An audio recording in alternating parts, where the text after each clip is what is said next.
மற்றும் விவசாய சங்க தலைவர்களுக்கும் விவசாயிகளுக்கும் என்னுடைய முதற்கண் வணக்கத்தை தெரிவித்துக் கொள்கிறேன். இப்போ பார்த்தீங்கன்னா டெல்லியில் வந்து தலைவர்னு சொல்லி ஒரு தலைவர் வந்து 65 நாளா ஒட்டுமொத்த இந்திய விவசாயிகளுக்கெல்லாம் போராடிட்டு இருக்காரு.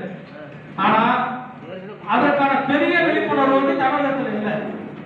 போன வாரம் நாங்கள் வந்து தேசிய தென்னிந்திய விவசாய சங்கத்தின் சார்பாக ஐயா இந்திய விவசாய தேசிய தென்னிந்திய ஐயா கண்ட தலைமையில் ஒரு 500 பேர் வந்து பிஆர் பாண்டியன் ஐயா கிட்ட உட்பட 500 பேர் சென்னையில் போய் போராடினோம்.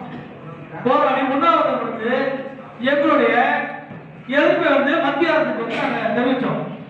அது மட்டும் அல்லாமல் மத்திய அரசு மாற்றாந்தாய் மனப்பான்மை மாதிரி நம்ம தமிழகத்தை வந்து விவசாயிகளை வந்து ஒதுக்குது. இதை கண்டித்து நாங்கள் என்ன பண்றோம், டெல்லிக்கு போய் போராடுறோம். நான் நிறைய போய் டெல்லி போய் போராடுறோம். டெல்லிக்கு போய் போராடுறத மத்திய அரசு தடுக்குது, இல்லையா இந்த மாநில அரசு தடுக்குது. இது என்ன காரணம்னு தெரியல. அது மட்டும் அல்லாமல் இப்ப மதுரையில கட்டம் தொடக்கத்தில் வந்து பேருந்து வந்த மாதிரி எங்கள் பாடாளூரை வந்து ஒரு உயிரோட கொலை பண்ணி கொலை எடுத்து போடணும். அப்படி எங்க உயிரை எடுக்கிறா மலையில உடைச்சு.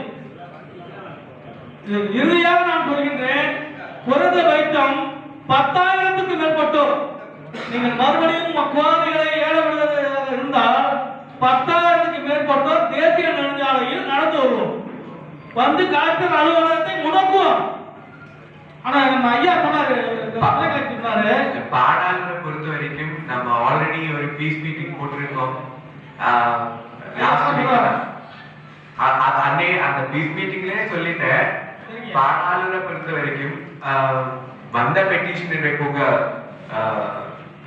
இஷ்யூ என்னன்னு கரெக்டா தெரிஞ்சிருக்கு. லாஸ்ட் மண்டே டியூஸ்டே நம் கலெக்டர்கிட்ட இந்த விஷயத்தை we had a discussion. சாராக்கியாரை போய் நானும் சந்திச்சேன். ஐயா தெளிவா அவர் கேட்கிற கேள்விக்கு அவங்களோட அதிகாரிகள் தடுக்க முடியல. கரெக்டா பேசுறாங்க.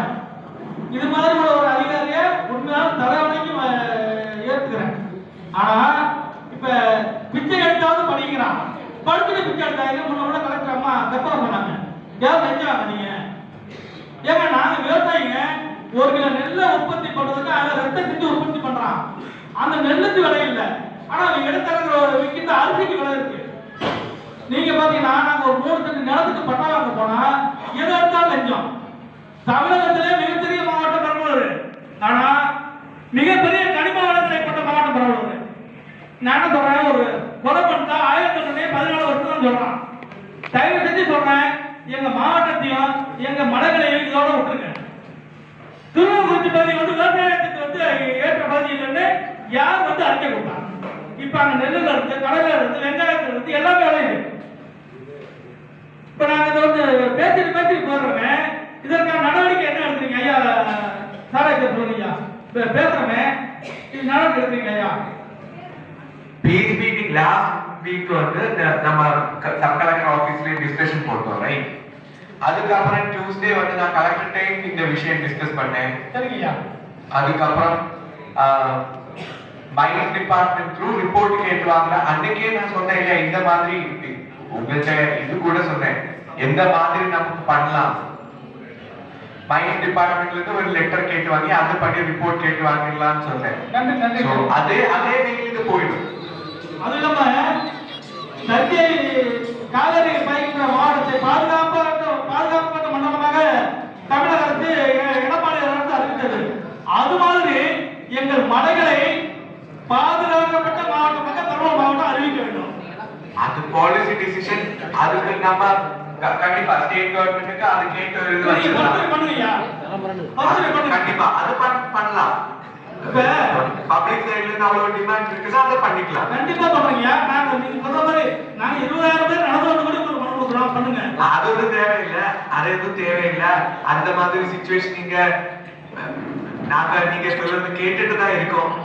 அதுல எதுவும் இது இல்ல, உங்களுக்கு தெரியும். நான் இப்ப அரசு அதிகாரிகளை வந்து 30 ஆண்டு காலமா பார்த்திருக்கேன். போன மீட் பண்ணிட்டு நாங்க ஐயா போய் பேசிருக்கோம். இவர் மாதிரி தெளிவாக இவர் தரேற்றமானது கணக்கு தவிர வேற யாரும் நான் பேசி பார்த்ததே இல்லை. மக்களுக்காக மக்களின் ஒருவனாக பேசிய நம்முடைய சாராட்சியரை நான் வணங்குறேன். அது மட்டும் இல்லாம இந்த இன்சூரன்ஸ் வந்து பாத்தீங்கன்னா தனியார் போடுறீங்க, தயவு செஞ்சு கவர்மெண்ட் கொடுங்க. எப்படின்னா ஆஸ்பத்திரி ஃபுல்லா தனியார், ஒயிட்டா ஃபுல்லா கவர்மெண்ட் மாதிரி முதல்ல இன்சூரன்ஸ்ல வந்து கவர்மெண்ட் கொடுங்க. தனியார் வந்து அவன் சம்பாதிக்க தான் பார்ப்பான். ஒரு 5 வயலை எடுத்துட்டு அந்த யாருக்கும் பணம் தர மாட்டான். தயவு செஞ்சு அதை செய்யுங்க. அது இல்லாம இந்த 7 இணைய ஐயாவுக்கு ஒரு சின்ன வேண்டுகோள். நீங்க பேசுறப்ப சொன்னீங்க மருந்து கடைக்காரன்னு சொன்னீங்க, அவர் சொல்லாதீங்க முதல்ல சார். கடன் உடனே கேளுங்க. எப்படிங்க சொல்றீங்க மருந்து கடைக்காரன் உங்க வீட்டு அடிமையா வேலை செய்வானா? கடைக்காரன்னு சொன்னீங்க இல்ல, பரவாயில்ல, சொல்லிதான் பரவாயில்ல, இந்த மாதிரி சொல்லிருக்கீங்க. ஓகே, நன்றி. அடுத்ததாக மணிவன்.